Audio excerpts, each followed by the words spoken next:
Welcome back, students. In this video we will start with the technique to separate copper sulfate from an impure sample. Here one activity is given to separate the pure copper sulfate from an impure sample. Firstly, you have to take some impure sample of copper sulfate into a china dish. Then you have to dissolve some amount of water, minimum amount of water, into the copper sulfate. You have to try to make the saturated solution for that. And then third step is you have to filter the solution. During filtration, impurities will be out. Now you have to evaporate water from the copper sulfate solution so as to get a saturated solution. Then cover the solution with the filter paper and leave it undisturbed at room temperature to cool slowly for a day.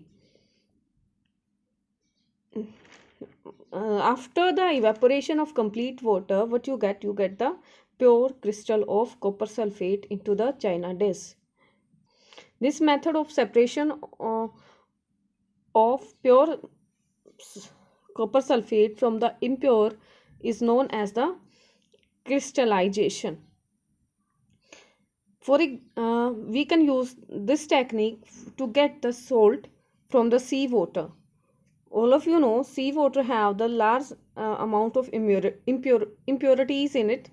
To remove these impurities, the process of crystallization is used. We can't use direct evaporation.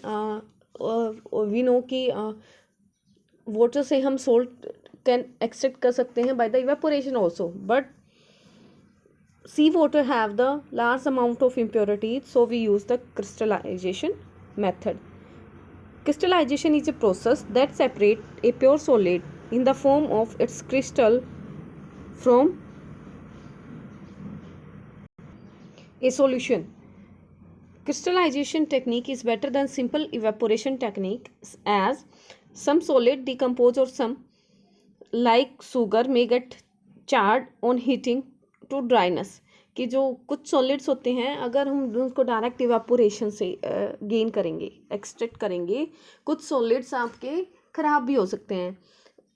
Like sugar है, वो भी आपकी सूख जाती है. As it is आपको sugar नहीं मिलेगी आपको इवेपोरेशन टेक्निक से अगर उसको सेपरेट करोगे तो.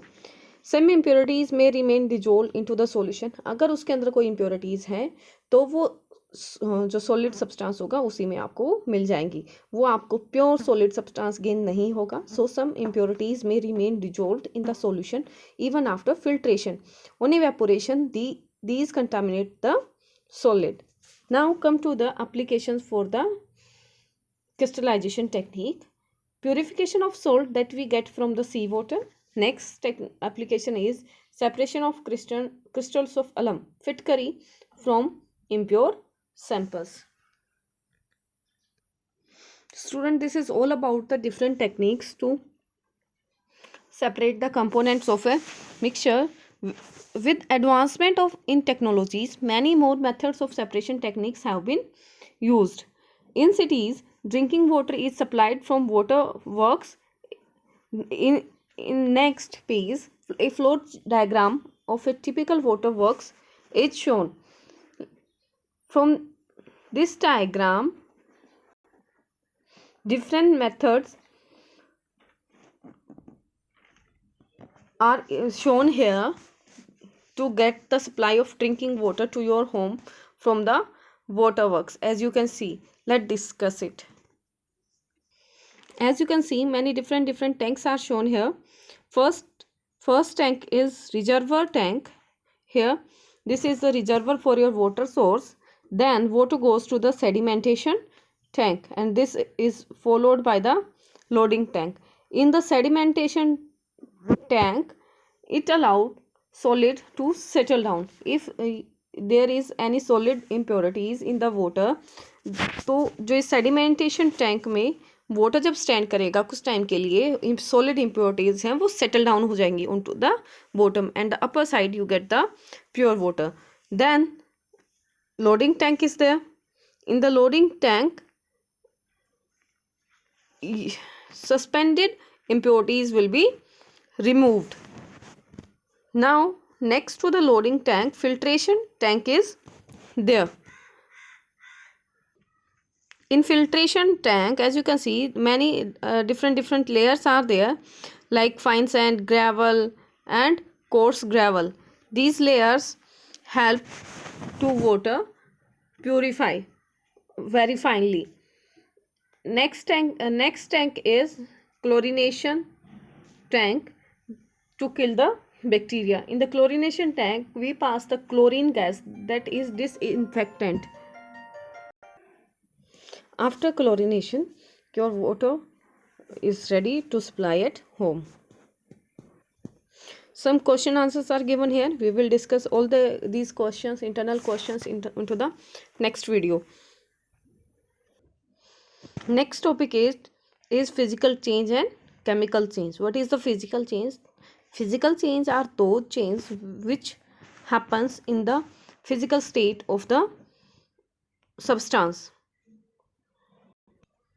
like interconversion of state of a physical change is a physical change because there is no new substance is formed. Like if ice melt or water boil, there is no change into the molecular formation or molecular formula of the water, only the state of the substance will change. So this is a physical change. And in chemical change, it brings change in the chemical properties of matter as we get new substance. During this process, one substance react with another to undergo a change in the chemical composition. For example, burning of oil. In the burning of oil, when it burn, new substances are formed like carbon dioxide gas and other new substances are formed, and this is irreversible change also. So burning of oil is the chemical change, and you can tell many more examples, such kind of examples. There are some cases are there where both chemical and physical changes takes place at one time. For example, let's take burning of candle. During burning of candle, both chemical and physical change takes place. Why? Which one is the chemical change? Burning of wax and burning of wick is the chemical change, and physical change is there is some melting of the wax is also there. सारा wax एक साथ burn नहीं हो जाता, there is some melting of the wax is also there. So that was the physical change also. Only last topic is left. We will complete it into the another video. Till that, revise this complete chapter and learn all the techniques.